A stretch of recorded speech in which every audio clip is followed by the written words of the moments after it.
본문의 말씀은 교회 권징에 관한 말씀입니다. 사실 이 본문의 말씀은 두세 사람이 합심하여 구한다라고 하는 그 말씀 때문에 중보 기도의 교훈처럼 여겨지지만, 사실은 교회 전통적으로 이 말씀은 베드로의 신앙 고백 위에 교회를 세우시겠다는 주님의 언약을 시작으로 교회는 어떤 것이며 어떻게 치리되어야 하는 것인가를 증거하고 있다라고 볼 수 있겠습니다. 오늘 본문 18절에서 성경은 이렇게 말합니다. 진실로 너에게 이르노니 무엇이든지 너희가 땅에서 매면 하늘에서도 매일 것이요 무엇이든지 땅에서 풀면 하늘에서도 풀리리라 했어요. 이 말씀은 여러분 기억하시겠지만 베드로가 주님을 향해서 주는 그리스도시요 살아계신 하나님의 아들이십니다 라고 고백한 후에 주님께서 반석 위에 교회를 세우시겠다고 말씀하시죠. 그때 동일하게 이 말씀을 또 주시는 거예요, 베드로에게. 마태복음 16장 19절에 이렇게 말합니다. 내가 천국 열쇠를 내게 주리니 네가 땅에서 무엇이든지 매면 하늘에서도 매일 것이요 네가 땅에서 무엇이든지 풀면 하늘에서도 풀리리라 하시고, 이 말씀과 동일한 말씀 아니겠습니까? 이 본문과 차이가 있는 것은 하나밖에 없습니다. 천국 열쇠를 주신다고 하는 그 말씀만 들어있는 겁니다. 웨스터민스터 신앙 고백에 의하면요, 베드로에게 천국 열쇠를 주신다고 하는 것은 주님께서 반석 위에 세운 교회에 천국의 열쇠를 위임하신다라고 하는 말씀으로 해석되어져 있습니다. 이를 통해서 교회는 사람들을 권징하고 치리할 영적인 권한을 갖게 되었다라고 선포하고 있습니다. 하지만 그렇다고 해서 교회가 자기식대로 판단해서 사람들의 죄를 물을 수 있는 그런 것은 아닙니다. 중요한 것은 뭡니까? 이 땅의 교회는 이 땅에 세워진 교회는 하나님 나라의 모형이기 때문에 교회의 운영 또한 하나님 나라의 방법으로 이루어져야 한다고 하는 사실을 우리가 기억해야 한다는 사실입니다. 그렇다면 하나님 나라의 방법은 뭐냐? 하나님 나라의 뜻대로 교회가 운영되는 것은 뭐냐? 가장 본질은 뭐냐? 그것을 알아야 되는데 그 본질이 오늘 말씀의 앞뒤에 다 설명이 되어 있는 겁니다. 오늘 본문의 이 앞쪽으로 가면 18장 1절부터 보게 되면 천국에서 누가 큰 자에 관한 주제를 얘기하고 있는데, 제 아들이 묻습니다. 하나님 나라에서 누가 큰 자입니까? 라고 하는 질문에 대해서 주님께서 뭐라고 말씀하시냐면 한 어린아이를 불러 그들 가운데 세우시고 이렇게 말씀하십니다. 진실로 너에게 이르노니 너희가 돌이켜 어린아이들과 같이 되지 아니하면 결단코 천국에 들어가지 못하리라 말씀하세요. 하나님 나라는 어떠한 나라인가? 또 어떤 자들의 나라인가? 돌이켜서 어린아이와 같이 된 자의 나라다, 그렇게 말하고 있어요. 사람이 장성하고 나면 세상에서 살아나기 위한 온갖 지식과 방법을 다 사용합니다. 그러다 보면 하나님께서 기뻐하지 않으신 일도 하고 믿음과는 상관없는 그 일들을 행하기도 하고 또 다른 사람들을 고통스럽게 하는 죄를 범하기도 합니다. 너무 머리가 커서 하나님만으로는 인생을 만족하지 못하고 자기 욕망대로 자기 뜻대로 살아갈 수밖에 없는 일들이 우리 삶 속에 일어나기 시작합니다. 그렇게 되면 하나님 나라를 누리지 못하는 것입니다. 주님은 천국에서 세움받는 자들에 대해서 말하면서 돌이켜서 어린아이와 같이 된 자를 이야기하고 있습니다. 돌이켰다라고 얘기하는 거예요. 세상적인 방법으로 살아가지 않고 다시금 돌이켜서 하나님이 기뻐하시는 하나님의 말씀을 사모하고 하나님 나라를 사모하는 어린아이와 같은 심령을 가진 자로 변화되지 않는다면 너는 하나님 나라를 누릴 수 없을 것이다 라고 하는 것을 성경에서 이야기하고 있는 것이죠. 어린아이와 같다는 것이 뭡니까? 어린아이는 엄마 한 분만 있으면 다 끝납니다. 다 만족합니다. 그것입니다. 어린아이와 같은 자는 하나님 한 분만으로 만족하는 자가 어린아이와 같은 자입니다. 삶이 어렵다 할지라도, 육신의 질병이 있다 할지라도, 여러 가지 고통이 있다 할지라도 그래도 하나님이 나의 주님이시기 때문에 그 주님 한 분만으로 만족하며 살아갈 수 있는 그 어린아이 같은 심령이 있을 때 그들의 삶 가운데 뭐가 펼쳐진다는 겁니까? 하나님 나라가 펼쳐진다라고 하는 것을 성경은 우리에게 이야기하고 있습니다. 여러분, 교회는 그런 의미에서 하나님 나라의 모형이라고 하는 모형. 그러니까 하나님을 나의 전부로 여기고 기뻐하고 그분을 사모하며 살아가는 사람들에게 이 교회는 하나님 나라를 누릴 수 있는 하나의 통로가 된다, 모형이 된다라고 하는 것을 성경은 우리에게 가르치고 있습니다. 근데 여러분, 현실적인 교회 공동체는 어떻습니까? 우리가 다 어린 나이 같은 심령만 갖고 있습니까? 그렇지 못할 때가 많이 있습니다. 너무 어른 같아서 세상에 있는 그 모든 것들을 다 판단하는 것처럼 교회 안에서도 그 판단이 많고 또 세속적인 원리가 들어오다 보니까 어떻게 보면 교회 안에서도 상처를 경험하고 고통스러울 때가 참으로 많이 있습니다.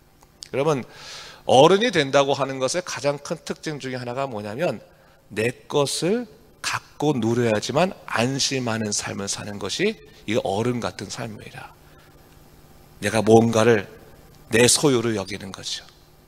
사람도 내 소유로 여기고 물질도 내 소유로 여기고, 그러면 어른 같은 삶을 살아간다고 하는 거예요. 이 어린아이 같은 삶의 반대적인 면으로 봤을 때 교회가 하나님 나라의 것이고 하나님의 것이기 때문에 우리가 하나님을 기뻐하며 살아가는 공동체가 되어야 되는데, 이 교회 안에서도 어른과 같은 생각을 갖고 자꾸 살아가다 보면 갈등이 일어날 수밖에 없는 것이죠.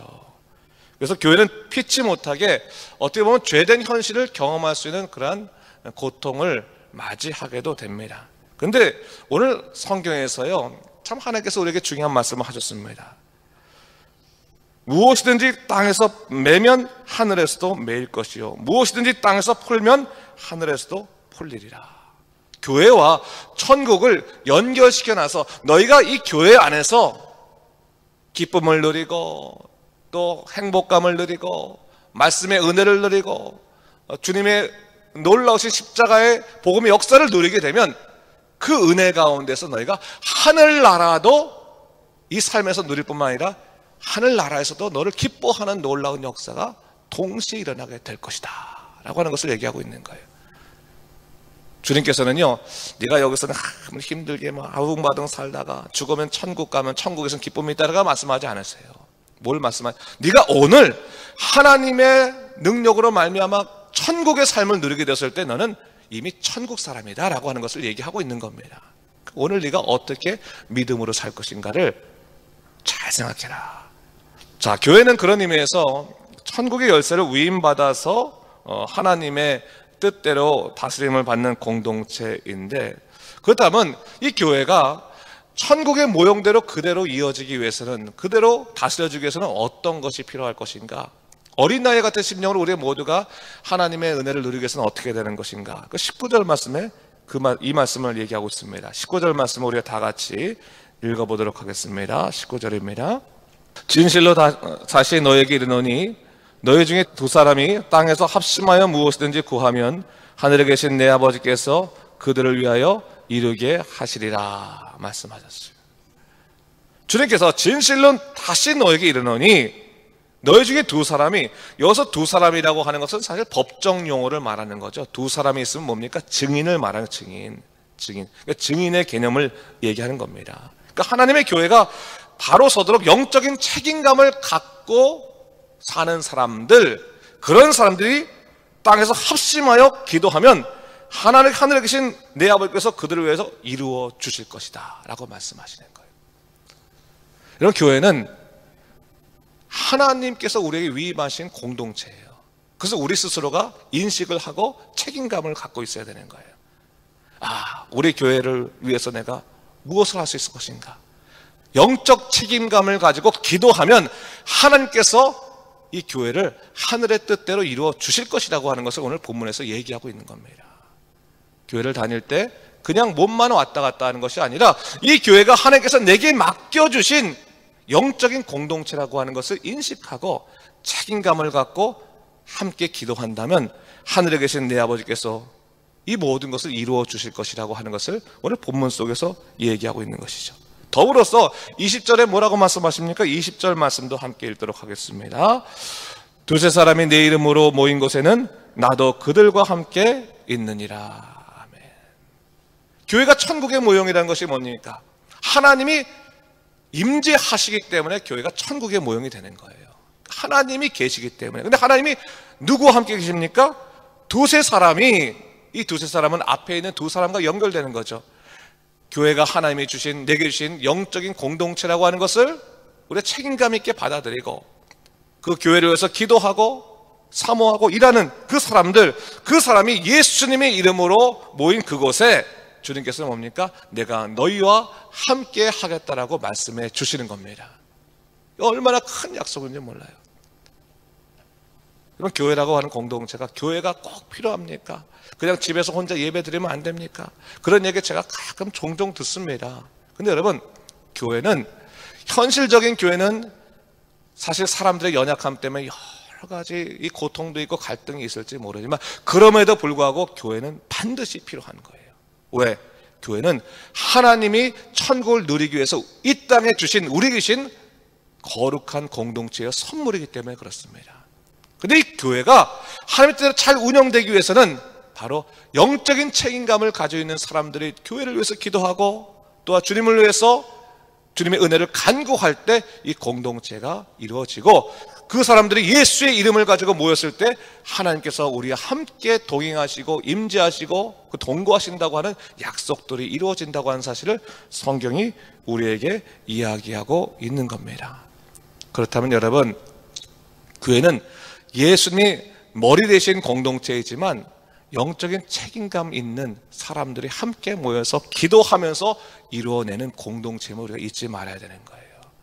그럼 교회 생활을 할 때 우리 피동적으로 할 수 있습니다. 그것은 뭐냐면, 교회가 잘 프로그램도 만들어주고, 교회가 뭐 여러 가지 좋은 일들도 만들어져서 사람들에게 만족을 시켜가면서 교회 생활을 하게 할 수도 있어요. 여러분, 그렇게 하는 교회들도 많이 있습니다. 근데 여러분, 교회가 세상과 다른 것은 뭐냐면, 교회는 능동적인 공동체예요. 피동적인 공동체가 아니에요.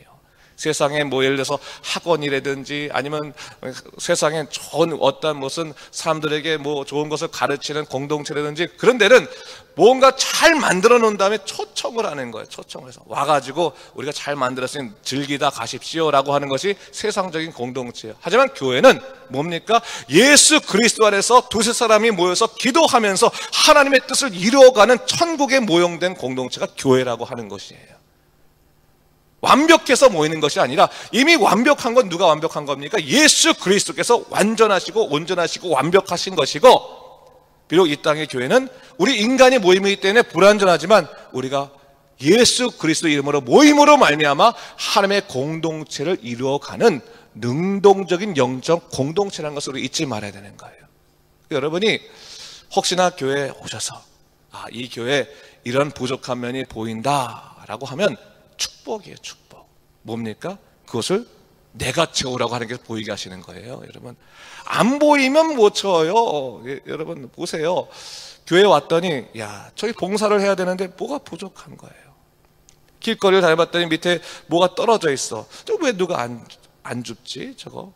그런데 내가 줍게 되면 누군가 안 주었으니까 내가 그 줌으로 말미암아 교회가 깨끗해지듯이, 무언가 봉사를 해야 될 때 빈 곳이 있으면 내가 그것을 채워줘서 그것에 잘 돌아가듯이, 하나님께서는 우리들을 통해서 교회를 세워가도록 우리를 주관하고 계시다는 것을 여러분 알아야 됩니다.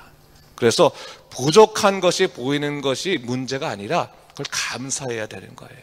어차피 이 현실적인 교회 공동체라는 것은 주님 날아갈 때까지 부족해요. 하지만 천국의 모형으로 우리에게 천국 열쇠를 주신 거기 때문에 그렇게 해야 되고, 또 하나 뭐냐? 교회는 사람들을 하나님의 뜻대로 다스리는 공동체인 거예요. 근데 이 다스린다고 하는 것이 잘못했을 때 그들을 야단치고 무조건 훈계하는 것이 아니라, 그들로 하여금 잘 길을 인도할 수 있도록 변화시키는 공동체인데, 이것이 오늘 본문 바로 뒤에 가면 어떠한 그 말씀과 이어지게 되냐면, 21절 이후에는 죄를 범한 사람들에 대해서 그 죄를 용서하기를 7번씩 70번까지 용서하라고 하는 명령으로 나가게 되는 거예요. 교회는 어떤 공동체냐? 사람들을 품어 안고 용서하면서 사람을 세워주는 공동체이다라고 하는 거예요. 세상 속에서는 그 사람의 과거를 알기 때문에 그 사람을 만나려고 하지 않고 품지도 않아요. 그러나 세상 속에 죄를 범했다 할지라도 교회에 와서 하나님의 은혜로 새로운 삶을 살려고 한다면 더 이상 과거를 묻지 않는 것이 교회입니다. 왜?